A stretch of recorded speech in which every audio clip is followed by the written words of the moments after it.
मित्रांनो नमस्कार. माझं नाव अतुल ठाकूर. तुम्ही बघत आहात लाईफ कॅटलिस्टचा आमचा हा चॅनल. मित्रांनो, रॉबर्ट कियोसाकी हा आपण वाईडली त्याचा पुस्तकं वाचत असतो. फायनान्शियल लिटरसी किंवा त्याचे रिच डॅड पुअर डॅड किंवा इतरही कॅश फ्लो क्वाड्रंट वगैरे ह्या पुस्तकांसाठी. रॉबर्ट कियोसाकीचं एक फार छान वाक्य आहे या पुस्तकांमध्ये आणि ते 2-3 ठिकाणी रिपीट झालेलं आहे. तो असं म्हणतो की most people go to college for 4 years and their education ends. But learning how to do business is lifetime study.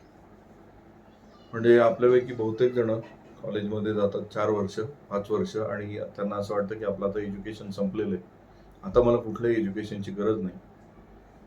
पण बिझनेस करणं ही लाईफटाईम स्टडी आहे. त्याला सतत शिकावं लागणार आहे. नवीन ट्रेंड्स काय आहेत, नवीन पद्धती काय येत आहेत बिझनेसमध्ये, हे सतत शिकावं लागणार.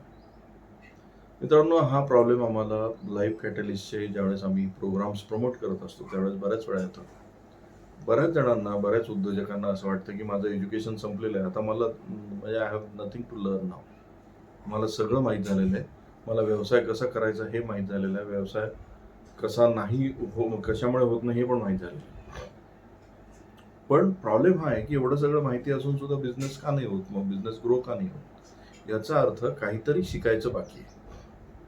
आणि रॉबर्ट कियोसाकी नेमकं याच गोष्टीबद्दल बोलतो की रॉबर्ट कियोसाकी म्हणतो बिझनेस ही सतत शिकण्याची गोष्ट आहे, सतत इव्हॉल्विंग होत असतं. 1952 साली रे क्रॉकनी जर याचं मॉडेल आणलं नसतं, फ्रँचाईज मॉडेल आणलं नसतं, तर फ्रँचाईज मॉडेल त्यापूर्वी माहितीच नव्हतं कोणाला.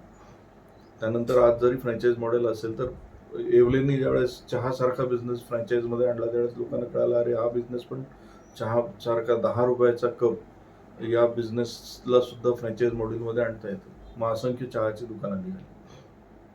So it is life time learning, सतत लर्न करण्याचं.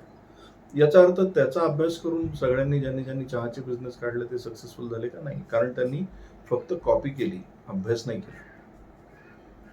त्यांनी हे नाही शिकलं की हा बिझनेस सुरू करण्याकरता एव्हलेननी कशासाठी काम केलं असेल, काय काय गोष्टीवर काम केलं असेल.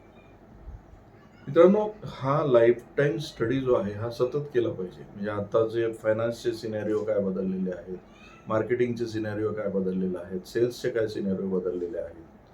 बरेचसे जण अजूनही त्याच ट्रॅडिशनल मार्केटिंग पद्धतीला चिकटून आहेत आणि ते त्या पद्धतीनेच बिझनेस का नाही होत याविषयी आता दररोज दे वंडर की Y there business is not happening. होणारच नाही मित्रांनो. कारण आताचा जो कस्टमरच्या टेस्ट बदललेल्या आहेत, त्याच्या आवड बदललेली, इनफॅक्ट कस्टमर सुद्धा त्याची जागा बदललेली.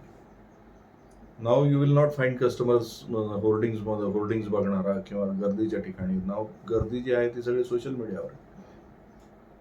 त्यामुळे हे एज्युकेशन पण घेणं आवश्यक आहे. बऱ्याच जणांना अनफॉर्च्युनेटली या नवीन टेक्निक्स विषयी माहिती नसते किंवा ते सहजपणे म्हणतात की मला याची गरज नाही आहे. पण हे सगळं न शिकता जर तुम्ही तुमचा व्यवसाय कराल तर तुम्ही तुमच्या व्यवसायात मेहनत घेत आहे. सो यू मस्ट नो की व्हॉट इज हॅपनिंग इन आत्ताच्या रिसेंट वर्ल्डमध्ये काय सुरू आहे, मार्केटिंगचा काय सिनेरिओ चेंज होतोय, कस्टमरच्या टेस्ट कुठे चेंज होत आहेत, स्विगी झोमॅटो सारख्या कंपन्या आल्याने काय इम्पॅक्ट झालेला आहे, ओला उबर सारख्या कंपन्या आल्याने मार्केटवर काय इम्पॅक्ट झालेला आहे, एवढे सगळे जे युनिकॉर्न्स आणि डेकाट्रॉन्स येत आहेत त्याचा भारताच्या याच्यावर काय परिणाम होतोय, स्टार्टअपचं एवढं साधारण 68,000 स्टार्टअप्स आल्यामुळे आपल्याकडे एकंदरीत मार्केटिंगच्या सगळ्या सिच्युएशनमध्ये काय फरक पडलेला आहे, गव्हर्नमेंटच्या अप्रोचमध्ये काय फरक पडलेला आहे, त्याच्यानंतर सबसिडीज कुठे कुठे वाढलेल्या आहेत. हे सगळं जोपर्यंत आपण अभ्यास करणार नाही, त्याचं एज्युकेशन घेणार नाही, तोपर्यंत नवीन पद्धतीने बिझनेस नाही होणार मित्रांनो.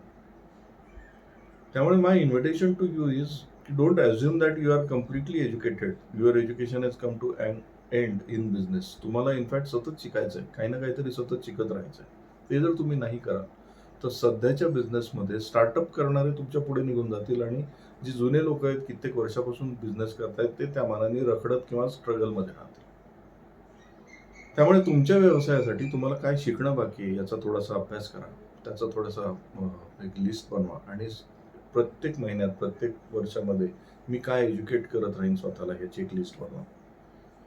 मित्रांनो, हा व्हिडिओ मी इथेच थांबवतो. तुम्हाला आवडला असेल तर लाईक करा, शेअर करा आणि लाईफ कॅटलिस्टच्या या चॅनलला अजून सबस्क्राईब केलं नसेल तर जरूर सबस्क्राईब करा. नमस्कार.